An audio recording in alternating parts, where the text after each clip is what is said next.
Shri George Podippara, ഇവിടെ ആദ്യം മലപ്പുറം പരാമർശം, വിദ്വേഷ പരാമർശം വെള്ളാപ്പള്ളിയുടെ ഭാഗത്തു നിന്നും ഉണ്ടാകുമ്പോൾ തന്നെ കേസെടുക്കാത്തത് എന്തുകൊണ്ടെന്ന് ചർച്ചയായി. കേസെടുക്കണമെന്ന ആവശ്യം ഉണ്ടായിരുന്നു, പല കോണിൽ നിന്നും പല സംഘടനകളും രംഗത്ത് വന്നിരുന്നു ആവശ്യവുമായി. പക്ഷേ നിയമോപദേശം തിരിച്ചാണ് എന്ന് പറഞ്ഞാണ് അന്ന് കേസെടുക്കാതിരുന്നത്. ഇപ്പോൾ 3 മാസം കഴിയുമ്പോൾ അദ്ദേഹം ആവർത്തിക്കുകയാണ്, അതിനപ്പുറം കടക്കുകയാണ്, പ്രൊഡക്ഷൻ കൂട്ടണം എന്ന് ആഹ്വാനം ചെയ്യുകയാണ്. മാത്രവുമല്ല, വിദ്വേഷപരമായ മറ്റു പല കാര്യങ്ങളും പറയുന്നു. എന്തുകൊണ്ടാണ് വെള്ളാപ്പള്ളി നടേശൻ ഇത് ആവർത്തിക്കുന്നത്? അന്ന് നിലമ്പൂർ തെരഞ്ഞെടുപ്പിന്റെ ഒരു പശ്ചാത്തലം എന്നതാണ് അദ്ദേഹം അത്തരം പരാമർശങ്ങൾ നടത്തുന്നതിന് കാരണമായി കണ്ടത്. ഇന്നിപ്പോൾ വീണ്ടും അത് ആവർത്തിക്കുകയാണ്, ആഹ്വാനം നടത്തുകയാണ് ഒരുമിക്കാൻ, പ്രൊഡക്ഷൻ കൂട്ടി, ഒപ്പം തന്നെ ഒരുമിച്ച് ബലം കാട്ടൂ, ശക്തി കാട്ടൂ എന്ന് ആഹ്വാനം ചെയ്യുകയാണ്. ആദ്യമേ തന്നെ ഞാൻ ശ്രീ റെജി ലൂക്കോസിനെ അഭിനന്ദിക്കുകയാണ്. സാധാരണഗതിയിൽ ഇടത് സഹയാത്രികരായിട്ട് വരുന്ന പലരും ഈ പ്രസ്താവന നടത്തുന്ന പരാമർശങ്ങളും പ്രസ്താവനകളും നടത്തുന്നത് വെള്ളാപ്പള്ളി നടേശനാണെങ്കിൽ പൊതുവിൽ എന്താ പറയാ, വളരെ വളരെ വളരെ ശ്രദ്ധാപൂർവമായിട്ടുള്ള പ്രയോഗങ്ങളാണ്, അല്ലെങ്കിൽ നിശബ്ദതയൊക്കെയാണ് പ്രകടിപ്പിക്കുക. എങ്ങും തൊടാതെ, എവിടെയും ആരെയും വേദനിപ്പിക്കാതെ, ഇങ്ങനെ എന്നാ പറഞ്ഞില്ല എന്നുള്ള നേട്ടിൽ ഒരു തരത്തിൽ അങ്ങനെ പറഞ്ഞ് അവസാനിപ്പിച്ചു പോകാറാണ് പതിവ്. എന്റെ സുഹൃത്ത് റെജി ലൂക്കോസ് വളരെ ആർജവത്തോടെ, വളരെ തൻ്റെ ഇടത്തോടെ പച്ചയ്ക്ക് പറഞ്ഞു, ഇത്തരം വർഗീയ വിഷങ്ങളാണ് കേരളത്തിന്റെ ശാപം. സത്യമാണ്. അത് പറയാൻ അദ്ദേഹം കാണിച്ച ആർജവത്തെ, ഒരു ഇടതുപക്ഷ സഹയാത്രികൻ, CPM സഹയാത്രികനായിരുന്നുകൊണ്ട് അത് പറയാൻ കാണിച്ച ആ തൻ്റെ ഇടത്തെ, ആ ധൈര്യത്തെ ഞാൻ അഭിനന്ദിക്കുകയാണ്. ഇത് ഇന്നും ഇന്നലെയും തുടങ്ങിയ സംഭവമൊന്നും അല്ല രേണുകയെ. ഇത് എന്തുകൊണ്ടാണ് ആവർത്തിക്കപ്പെടുന്നത് എന്ന ചോദ്യത്തിന് ഒറ്റ ഉത്തരേ ഉള്ളൂ. അദ്ദേഹത്തിന്റെ ഉള്ളു നിറയെ ഈ സാധനം കിടക്കുകയാണ്. അതായത് ഈ പകയും അതുപോലെ തന്നെ ഈ വല്ലാത്ത ഒരുതരം അസഹിഷ്ണുതയും, ആ സമുദായത്തോടുള്ള ഒടുങ്ങാത്ത ഒരുതരം പകയുണ്ടെന്നാണ് എനിക്ക് തോന്നുന്നത്. അത് ഇടയ്ക്കിടയ്ക്ക് തേട്ടി വരികയാണ്. അതുകൊണ്ടാണ് വർഷങ്ങൾക്ക് മുമ്പ് ആ മാൻഹോളിൽ ഒരു മനുഷ്യൻ വീണ് മരിച്ചപ്പോ അതിന് നഷ്ടപരിഹാരം കൊടുത്ത് തന്നെ അത് അന്ന് നടത്തിയ ആ വിദ്വേഷ പരാമർശം ഓർമ്മയുണ്ടല്ലോ, അന്ന് കേസെടുത്തതാണ്. അന്ന് എല്ലാവരും KPCC പ്രസിഡന്റും ഈ പറഞ്ഞ പോലെ CPM സംസ്ഥാന സെക്രട്ടറി അടക്കമുള്ളൊരു കേസെടുക്കണമെന്ന് പറഞ്ഞു. കേസെടുത്തു ഉമ്മൻചാണ്ടിയുടെ സർക്കാർ. പക്ഷെ അദ്ദേഹം എന്താ പറയുക, ഒതുങ്ങുന്നൊന്നുമില്ല.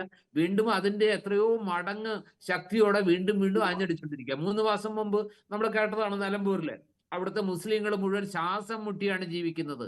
അവിടെ മുസ്ലിങ്ങളല്ല, ഹിന്ദുക്കള്, SNDPക്കാര്, ഈഴവരൊക്കെ ശ്വാസം മുട്ടി ജീവിക്കുകയാണ്. അവിടെ ശുദ്ധവായു ശ്വസിക്കാൻ പോലും അവർക്ക് സ്വാതന്ത്ര്യമില്ല. അവരിങ്ങനെ വല്ലാത്തൊരു തരം മാനസിക അടിമത്തത്തിൽ എങ്ങനെയൊക്കെയോ ജീവിച്ചു പോവാണ് എന്നാണ് പറയുന്നത്. നിലമ്പൂർ അങ്ങനെ എന്തെങ്കിലും ഒരു അന്തരീക്ഷം ഉണ്ടെന്ന് ഇതിനു മുമ്പ് ആരും പറഞ്ഞിട്ടില്ല, ശ്രീ വെള്ളാപ്പള്ളി നടേശൻ ഒഴികെ. അദ്ദേഹം എന്താ പറഞ്ഞു വരുന്നത്? അദ്ദേഹം പറയുന്നത് ഈഴവ സമുദായത്തിന് മാത്രം ഒരു അവകാശവും അല്ലെങ്കിൽ ഒരു ആനുകൂല്യം കിട്ടുന്നില്ല, അവർക്ക് സ്കൂളില്ല, കോളേജില്ല, ഇതൊന്നും കിട്ടുന്നില്ല, എല്ലാം ഈ ക്രിസ്ത്യാനികളും മുസ്ലിമുകളും കൂടെ അടിച്ചു മാറ്റിക്കൊണ്ടുപോകുന്നത്. എൻ്റെ ഒരു അനുഭവമുണ്ട്. ഞാൻ ഒരു മാധ്യമപ്രവർത്തകനായിരുന്ന സമയത്ത് ഒരിക്കൽ ഇദ്ദേഹം ഒരു പരിപാടിക്ക് തൃശ്ശൂർ ജില്ലയിൽ വന്നു. അന്ന് ഈ പറഞ്ഞ സ്വാശ്രയ കോളേജുകൾക്ക് അനുവദിച്ചുകൊണ്ടിരിക്കുന്ന സമയം കേരള സർക്കാരിന്റെ കാലത്ത്. അന്ന് അപേക്ഷിക്കുന്നവർക്കൊക്കെ ഇത് അനുവദിക്കുക, NOC കൊടുക്കുകയാണ്. പക്ഷെ പ്രൊവൈഡഡ് കണ്ടീഷൻ ഇതാണ്: എഞ്ചിനീയറിംഗ് കോളേജ് ആണെന്നുണ്ടെങ്കിൽ ശാസ്ത്ര സാങ്കേതിക കൗൺസിലിന്റെ ആളുകൾ വന്ന് പരിശോധിക്കുമ്പോൾ സ്റ്റിപ്പുലേറ്റഡ് ആയിട്ടുള്ള കണ്ടീഷൻസ് ഒക്കെ നിറവേറ്റണം. മറ്റേതാണെങ്കിൽ ഇന്ത്യൻ മെഡിക്കൽ കൗൺസിലിന്റെ, മെഡിക്കൽ കോളേജ് ആണെങ്കിൽ മെഡിക്കൽ കൗൺസിലിന്റെ പരിശോധക സംഘം വരുമ്പോൾ അതെല്ലാം നിറവേറ്റണം. ഇദ്ദേഹം നിന്ന് പറയണം, നമുക്ക് മാത്രം ഒന്നും തന്നിട്ടില്ല, നമുക്ക് മാത്രം ഒന്നും കിട്ടിയിട്ടില്ല എന്നിങ്ങനെ പറയുകയാണ് പൊതുവേദിയിൽ നിന്ന്. അവസാനം അദ്ദേഹം കഴിഞ്ഞൊരു പത്രസമ്മേളനം നടത്തിയപ്പോൾ ഞാൻ അദ്ദേഹത്തോട് ചോദിച്ചു, സാർ, ഇതിന്റെ കണ്ടീഷൻ, AK സർക്കാർ പറഞ്ഞിരിക്കുന്ന കണ്ടീഷൻ ചോദിക്കുന്നവർക്കൊക്കെ NOC ആണ്. അങ്ങയുടെ സംഘടന SNDP ഇങ്ങനെ ഒരു അപേക്ഷ സമർപ്പിച്ചിട്ടുണ്ടോ സ്വാശ്രയ കോളേജിന് വേണ്ടി? അപ്പോഴാണ് അദ്ദേഹം പറയുന്നത്, ഇല്ല, ഞങ്ങൾ അപേക്ഷിക്കേണ്ടെന്ന് തീരുമാനിച്ചു. അതായത് അപേക്ഷിക്കാത്തൊരു കാര്യം കിട്ടിയില്ലെന്ന് പറഞ്ഞാണ് അണികളെ അദ്ദേഹം ഈ പറഞ്ഞ പോലെ ആവേശം കൊള്ളിക്കുന്നത്. അവരുടെ ഉള്ളിലേക്ക് വല്ലാത്തൊരു തരം ഈ പറഞ്ഞ രോഷം കത്തിച്ച് കയറ്റി വിടുന്നത്. അപ്പൊ ഇതാണ് അദ്ദേഹത്തിന്റെ രീതി. അതായത് ഈ പറഞ്ഞ അദ്ദേഹത്തിന്റെ ഈഴവ സമുദായത്തിൽപ്പെട്ട ആളുകളെ, ഇപ്പൊ നിലമ്പൂർ പറഞ്ഞതാണല്ലോ. ജോർജ് പൊടിപ്പാറ, ഒരുപക്ഷെ അങ്ങനെ ചോദ്യങ്ങൾ ഉണ്ടാകും എന്നതുകൊണ്ടാണ് കിട്ടാത്തതിന്റെ കണക്ക് പറയുന്നില്ല, അല്ലെങ്കിൽ എന്തെങ്കിലും കുറഞ്ഞു പോയി എന്നുള്ള പരിഭവം പറച്ചിലല്ല, അടച്ചുള്ള ആക്ഷേപമാണ്. മുസ്ലിം ഭൂരിപക്ഷ പ്രദേശമായി മാറും കേരളം എന്ന് പറയുന്നു. അതിന് 40 വർഷം കഴിയണമെന്ന് VS പറഞ്ഞു. അത്രയൊന്നും കാത്തിരിക്കേണ്ട, സമീപ സമയത്ത് തന്നെ അങ്ങനെ ആകും എന്നൊക്കെയാണ് അദ്ദേഹം വിളിച്ചു പറയുന്നത്. നേരത്തെ വായു ഇതാർക്കെങ്കിലും കിട്ടുന്നില്ല, പ്രത്യേക നേടുക. രാജ്യം എന്ന പരാമർശമൊക്കെ ആ ജില്ലയെക്കുറിച്ച് നടത്തിയിരുന്ന വ്യക്തിയാണ്.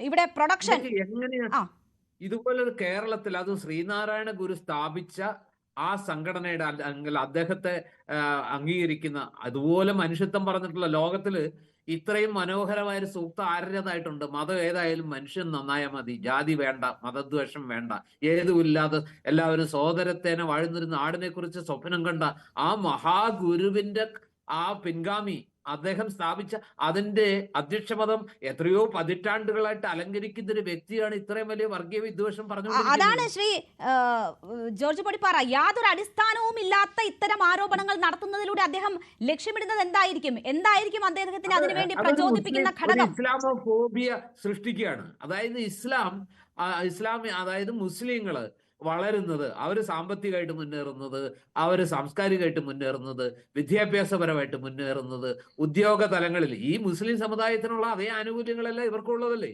അതായത് കേരളത്തില് സാധാരണ രീതിയിൽ പറയാറുണ്ട്, അതായത് പണ്ടൊരു ഉദാഹരണം പറയാറുണ്ട്, ഏതോ ഒരു മുഖ്യമന്ത്രിയുടെ ഡ്രൈവർ നായരാണ്, മുഖ്യമന്ത്രിയുടെ മകൾക്ക് അല്ലെങ്കിൽ അവർക്ക് സംവരണം കിട്ടും, മുഖ്യമന്ത്രിയുടെ ഡ്രൈവർക്ക് സംവരണം കിട്ടില്ല എന്ന് പറഞ്ഞാൽ അയാൾ നായർ സമുദായമായി പോയി. അതായത് കേരളത്തിൽ ഇദ്ദേഹം പറയുന്ന കണക്കിനാണെങ്കിൽ മറ്റു പല സമുദായങ്ങളെയും അപേക്ഷിച്ച് നോക്കുമ്പോൾ ഈഴവ സമുദായത്തിന് എന്ത് പിന്നോക്കാവസ്ഥയുള്ളത്?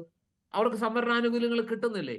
ഇവിടുത്തെ പല സമുദായങ്ങളെയും വെച്ച് ഈഴവ സമുദായത്തിലുള്ളവർ അത്രമേൽ പിന്നോക്കാവസ്ഥ അനുഭവിക്കുന്നുണ്ടോ? എന്നിട്ടും ഭരണഘടനാപരമായ ആനുകൂല്യങ്ങൾ അനുസരിച്ച് അവർക്ക് കിട്ടുന്ന അവകാശങ്ങൾ, സംവരണ ആനുകൂല്യങ്ങളൊക്കെ അനുഭവിക്കുന്ന ഒരു സമുദായത്തിന്റെ നേതാവാണ് ഇരുന്ന് പറയുന്നത് ഇങ്ങനെ ഈ വർഗീയ വിഷം തുപ്പിക്കൊണ്ടിരിക്കുന്നത്. ഒരു തവണയല്ല, 2 തവണയല്ല, 3 തവണയല്ല, നിരന്തരമായിട്ട് ഇങ്ങനെ സമുദായങ്ങളെ തമ്മിലടിപ്പിക്കാൻ ശ്രമിച്ചുകൊണ്ടിരിക്കുക. ഇത് എന്താണ് ഇത്? ഇപ്പൊ പറയുന്നു പ്രൊഡക്ഷൻ നിർത്തല്ലേ സഹോദരിമാരെ. ഇപ്പോൾ അവകാശങ്ങൾ എന്ന് പറയുമ്പോൾ രാഷ്ട്രീയ അധികാര കേന്ദ്രമാകാൻ പറ്റുന്നില്ല, ആ രീതിയിലുള്ള സ്വാധീനം ചെലുത്താൻ കഴിയുന്നില്ല. ലീഗിനെ സംബന്ധിച്ച് അത് കഴിയുന്നുണ്ട് എന്നതാണ് ചോദിക്കുന്നത്. അവർ മുഖ്യമന്ത്രി സ്ഥാനത്തിനായി ചരട് വലിക്കുന്നു എന്ന് പറയുന്നു. മാത്രവുമല്ല, മുസ്ലിം ഏതെങ്കിലും തരത്തിൽ അതിനെ മാത്രം ലക്ഷ്യം വെക്കുന്നത് മാത്രമല്ല, കേരള കോൺഗ്രസിനെതിരെയും ഉണ്ട്. അവർ ക്രൈസ്തവർക്ക് വേണ്ടി മാത്രം നിലനിൽക്കുന്നു, വിദ്യാഭ്യാസ മേഖല ഇല്ലായ്മ ചെയ്തത് പി ജെ ജോസഫ് ആണ് തുടങ്ങിയ കാര്യങ്ങളും പറയുന്നുണ്ട്. അപ്പോൾ ഒരിടത്തേക്ക് മാത്രവുമല്ല കേന്ദ്രീകരിക്കുന്നത്. അതായത് അദ്ദേഹത്തിന്റെ പ്രശ്നം എന്താന്ന് വെച്ചാൽ, ഈ പറഞ്ഞ അതായത് ക്രിസ്ത്യാനികളെ കണ്ടുകൂടാ, അല്ലെങ്കിൽ മുസ്ലിമുകളെ കണ്ടുകൂടാ, അദ്ദേഹത്തിന് നായരെയും കണ്ടുകൂടാ, നമ്പൂരിയും കണ്ടുകൂടാ. അദ്ദേഹത്തിന് ആരെയാണ് കാണാവുന്നത്? ഇല്ല, അങ്ങനെ പറഞ്ഞില്ല. നായർ മുതൽ നായാടി വരെയുള്ള ഐക്യമാണ് വേണ്ടതെന്ന് പറയുന്നു. ഇതൊരു വല്ലാത്ത മനോരോഗാട്ടോ സത്യം പറയുകയാണെങ്കിൽ. അദ്ദേഹത്തെ ഭരിക്കുന്ന വികാരം, ഇത്രയും ഉത്തരവാദപ്പെട്ട ഒരു സ്ഥാനത്തിരിക്കുന്ന ഇത്രയും വലിയൊരു സമുദായം, കേരളത്തിലെ ഏറ്റവും വലിയ സമുദായമാണെന്ന് ആലോചിക്കണം. ആ സമുദായത്തിന്റെ അധ്യക്ഷന പദവിയിൽ ഇരുന്നുകൊണ്ട് ഇങ്ങനെ എന്താ പറയുക, ഈ വർഗീയത പറയുന്ന ഇത്തരം സമുദായ വിദ്വേഷം പ്രചരിപ്പിക്കുന്നത് കഷ്ടമാണ്. ഇതിങ്ങനെ വിടാൻ പാടില്ലെന്ന് എനിക്ക് തോന്നുന്നു. ശരി, എന്തായാലും ഇങ്ങനെ വിടാൻ പാടില്ല വെള്ളാപ്പള്ളി എന്നാണ് പറയുന്നത്. പക്ഷേ നമുക്കറിയാം, കഴിഞ്ഞ തവണ വെള്ളാപ്പള്ളി നടേശന്റെ പരാമർശം ഉണ്ടാകുമ്പോൾ വലിയ രീതിയിലുള്ള വിമർശനം ഉണ്ടായിരുന്നു. ലീഗിനകത്തു നിന്ന് വിമർശനങ്ങൾ അതിശക്തമായി ഉയർന്നിരുന്നു. നമ്മൾ ഇന്ന് പക്ഷേ ലീഗിന്റെ പ്രതിനിധിയെ ചർച്ചയ്ക്ക് ക്ഷണിക്കുമ്പോൾ അവർ ഈ ചർച്ചയിൽ പങ്കെടുക്കുന്നില്ല എന്നതാണ് പറഞ്ഞത്. ഒരു